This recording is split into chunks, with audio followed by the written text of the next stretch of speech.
ದಾವಣಗೆರೆಯ ಬೇತೂರು ರಸ್ತೆಯಲ್ಲಿ ಈ ಗಣೇಶ ಮೆರವಣಿಗೆ ಸಂದರ್ಭದಲ್ಲಿ ಕಲ್ಲು ತೂರಾಟ ಏನಾಯಿತು.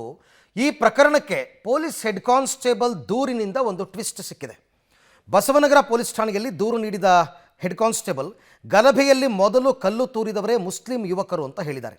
ಮುದ್ದುಬೋವಿ ಕಾಲೋನಿಯ ಗಣೇಶ ಮೆರವಣಿಗೆಯ ಮೇಲೆ ಕೆಆರ್ ರಸ್ತೆಯ ವಾಟರ್ ಟ್ಯಾಂಕ್ ಪಾರ್ಕ್ ಮತ್ತು ಸರಸರಾಜಪೇಟೆಯಿಂದ 80ರಿಂದ 100 ಜನ ಮುಸ್ಲಿಂ ಯುವಕರು ಈ ಮೆರವಣಿಗೆ ಮೇಲೆ ಕಲ್ಲು ತೂರಾಟವನ್ನು ನಡೆಸಿದ್ದಾರೆ. ಮೆರವಣಿಗೆಯಲ್ಲಿ ಇದ್ದವರನ್ನು ಕೊಲೆ ಮಾಡುವ ಉದ್ದೇಶದಿಂದಲೇ ಈ ಕೃತ್ಯ ನಡೆದಿದೆ ಅಂತ ದೂರಿನಲ್ಲಿ ಉಲ್ಲೇಖ ಮಾಡಿದ್ದಾರೆ.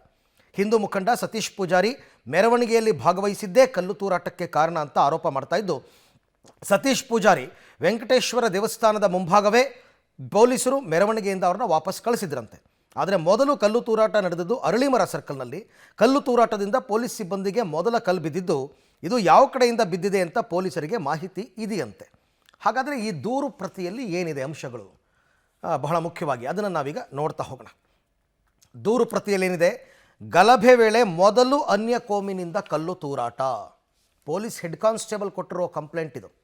ಬಸವನಗರ ಠಾಣೆಯಲ್ಲಿ ದೂರನ್ನು ನೀಡಿದ್ದಾರೆ ಪೊಲೀಸ್ ಹೆಡ್ ಕಾನ್ಸ್ಟೇಬಲ್.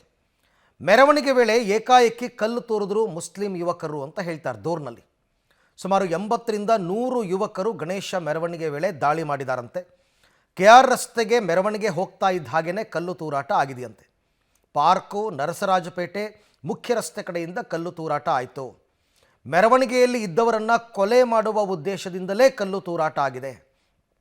ಕೊಲೆ ಮಾಡುವ ಉದ್ದೇಶ ಇಟ್ಕೊಂಡೇ ಬಂದಿದ್ದಾಗಿ ದೂರಿನಲ್ಲಿ ಉಲ್ಲೇಖ ಆಗಿದೆ. ಪೊಲೀಸರ ಮೇಲೂ ಕಲ್ಲು ತೂರಿದ್ದಾರಂತೆ ಕಿಡಿಗೇಡಿಗಳು. ಪೊಲೀಸ್ ಸಿಬ್ಬಂದಿಗೆ ಕಲ್ಲು ಬಿದ್ದು ಅವ್ರಿಗೂ ಕೂಡ ಗಾಯ ಆಗಿದೆ. ಈ ಪ್ರಕರಣದ ಬಗ್ಗೆ ತನಿಖೆ ನಡೆಸಿ ಅಂತಂದ್ಬಿಟ್ಟು, ಹಾಗಾದರೆ ಇದು 306 ಅಟ್ರಾಕ್ಟ್ ಆಗುತ್ತೆ.